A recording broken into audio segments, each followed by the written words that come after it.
নমস্কাৰ, কেকেছ ব্লগ সাপটগ্ৰাম। আজি আলোচনা কৰিম চতুৰ্থ শ্ৰেণীৰ মৌখিক অনুশীলনী 1। অনুশীলনী 1ত প্ৰথম যিটো অংক দিছে সেই অংকটো প্ৰথমে আলোচনা কৰিম। প্ৰথম অংকটোত দিছে বেদ প্ৰকাশৰ হাতত কেইটামান ট্ৰফি আছে। কেইটা আছিল ইয়াতে উল্লেখ কৰা নাই। তেওঁ 4জন বন্ধুক 4টাকৈ দিলে, 4জনক 4টাকৈ ট্ৰফি দিলে, অৰ্থাৎ 16টা দিলে। আৰু তেওঁৰ হাতত থাকিল 3টা ট্ৰফি। বেদ প্ৰকাশৰ হাতত মুঠতে কিমান ট্ৰফি আছিল? 16 আৰু 3 19টা ট্ৰফি আছিল। উত্তৰ হ'ব 19। এইবাৰ যাম তাৰ পিছৰ অংকটোলৈ।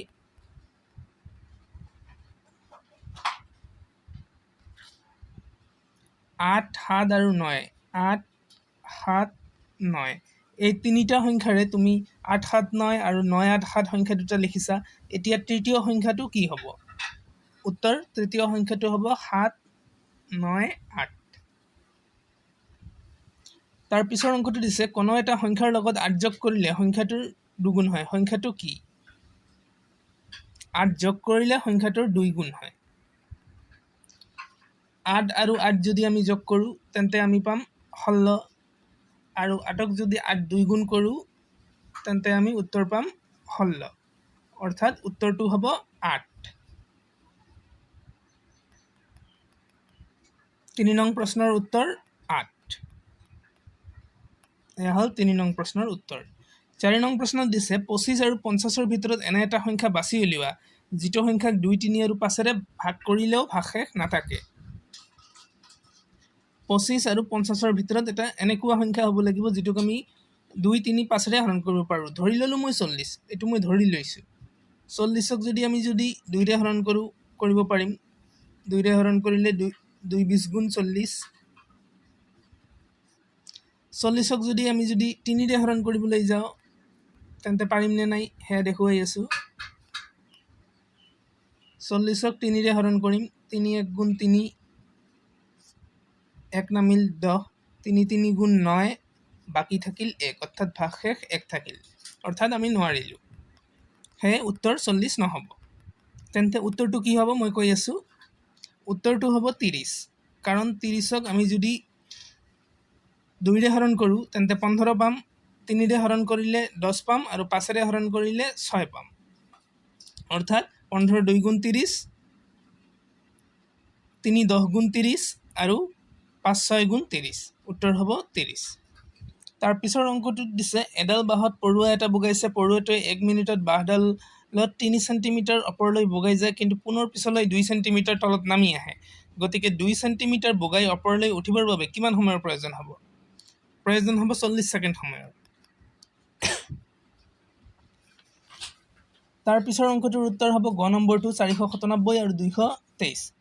এতিয়া যাম 7 নম্বৰ প্ৰশ্ন। গুৱাহাটীৰ পৰা ডুমডুমালৈ পথৰ দূৰত্ব 515 কিলোমিটাৰ। মনপাই গুৱাহাটীৰ পৰা ডুমডুমালৈ বাছেৰে যাত্ৰা কৰিলে। বাছেৰে গ'ল 297 কিলোমিটাৰ।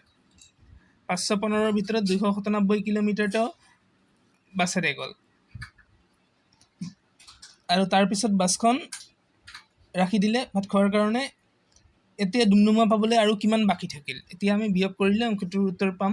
15ৰ পৰা 7 গ'লে 8, 15 ধৰিছিলোঁ, 1 হ'ব 0, 10ৰ পৰা 9 গ'লে 1, এতিয়া 5টো হ'ব 4, 4ৰ পৰা 2 গ'লে 2, অৰ্থাৎ 218 কিলোমিটাৰ। উত্তৰ হ'ব 218 কিলোমিটাৰ।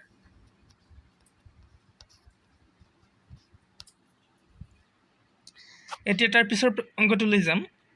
তাৰ পিছৰ অংকটোত দিয়া আছে যোৰহাটৰ টকলাইত থকা চাহ গৱেষণা কেন্দ্ৰলৈ শিক্ষামূলক ভ্ৰমণৰ বাবে 10ম শ্ৰেণীৰ ছাত্ৰ ছাত্ৰী 10জনীয়া দল এটা 2জন আচাৰ্যৰ সৈতে বাছত গৈছিল। ছাত্ৰ ছাত্ৰী 10জন প্লাছ আচাৰ্য আছিল 2জন, 12জন। তেওঁলোক 12জন গৈছিল। প্ৰতিজনৰে বাছ ভাড়া 120 টকাকৈ। তেন্তে মুঠ বাছ ভাড়া কিমান? 12জনৰ 120 টকাকৈ হ'লে কিমান টকা হ'ব? 120ক আমি 12ৰে পূৰণ কৰিম। 2 0 গুণ 0, 2 4 গুণ 2 2 গুণ 4, 2 1 গুণ 2, 1 0 0 2 1 গুণ 2 1 1 গুণ 1 0 4 2 2 4 1 অৰ্থাৎ 1440 টকা। এই প্ৰশ্নটোৰ উত্তৰ হ'ব 1440 টকা। এতিয়া যাম তাৰ পিছৰ প্ৰশ্নলৈ। ৰাজু আৰু বিজয়ৰ মাজত 370 টকা এনেদৰে ভগাই দিব লাগে যাতে বিজয়ে ৰাজুতকৈ 10 টকা বেছি পায়। দুজন মানুহ ৰাজু আৰু বিজয়। ৰাজু বিজয়, ইয়াৰে ভিতৰত বিজয়ে ৰাজুতকৈ 10 টকা বেছি পাব। বিজয়ে যিহেতু 10 টকা বেছি পাব, তেওঁৰ 10 টকা তেওঁৰ বাবে ইয়াতে আমি আনি থৈ দিলোঁ। মুঠ টকা আছিল 370 টকা। 370ৰ পৰা 10 টকা বিজয়ে পালে, তেন্তে এতিয়া থাকিল 360 টকা। 360 টকা দুজনৰ মাজত আমি ভাগ কৰিম।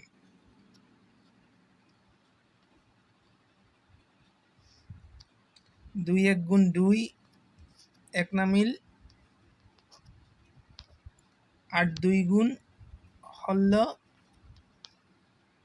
অৰ্থাৎ 180 কৈ পালে। ৰাজুৱে পালে 180, বিজয়ে পালে 180।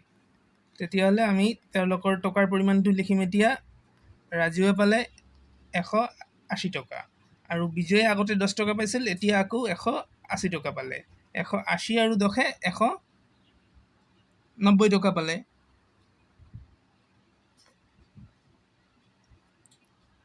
$370 এনেকৈ ভগাই দিবলৈ দিছে যাতে বিজয়ে ৰাজুতকৈ 10 টকা বেছি পায়।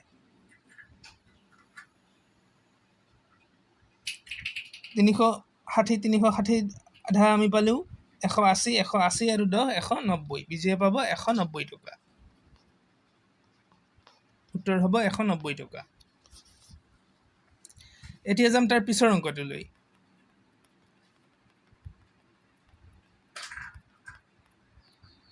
তাৰ পিছৰ অংকটি আছে ৰামায়ণৰ মুঠ পৃষ্ঠা আছে 690 পৃষ্ঠা।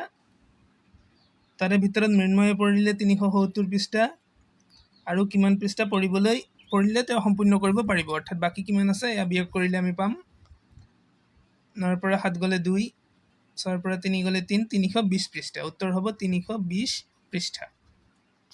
তো আজিলৈ এইখিনিয়ে অনুশীলনী 1 আজি সমাপ্ত কৰিলোঁ। তাৰপিছত আছে অনুশীলনী 2। অনুশীলনী 2টো তোমালোকে নিজে কৰিব পাৰিবা। অনুশীলনী 2ত আছে 12, 14, তাৰপিছৰ সংখ্যাটো দিয়া নাই। 12 আছে, 14 আছে, তাৰপিছৰ সংখ্যাটো কি হ'ব সেয়া তোমালোকে জানাই। এক ঘৰ বাদ দি কৰিছে যিহেতু 16 হ'ব। তাৰপিছত 18, 20, 22 এনেকৈ হ'ব। তাৰপিছতো 70, 75, 80, 85। 3 নম্বৰটোত আছে 7, 14, তেন্তে 7ৰ নেওতাখন লিখিলে হ'ল 21, 28, 35, 42 এনেকৈ। আৰু তাৰ পিছত যিটো দিছে 4 নম্বৰ অংকটো 83ৰ আগৰ সংখ্যাটো 82, 83ৰ পিছত 84, 85, 86 এনেকৈ। 999ৰ আগত 998। 6 নম্বৰত দিছে 1000, 10,000ৰ সংখ্যাৰ আগৰ সংখ্যাটো কি 9999। তাৰপিছতটো দিছে 2097, 2ৰ স্থানীয় মান কিমান? 2ৰ স্থানীয় মান হ'ব 2000। 6 আৰু 6 কিমান হয়? 12 হয়। 12ৰ পৰা 3 গ'লে 9 হয়। 9ৰ লগত আকৌ 2 যোগ কৰিলে 11 হয়। এইবিলাক অংক তোমালোকে নিজেই পাৰিবা। 3 নম্বৰ অংকটো 3 নং অনুশীলনীত দিছে শুদ্ধ আৰু ভুল বাছি উলিয়াবলৈ 1 যোগ 2 যোগ 3। 3 পালোঁ বাওঁফালে, সোঁফালে পালোঁ 1 পূৰণ 2, 2 1 গুণ 2, 3 2 গুণ 6, 6 পালোঁ। বাওঁফালেও 6 পালোঁ, সোঁফালেও 6, যাৰ কাৰণে শুদ্ধ।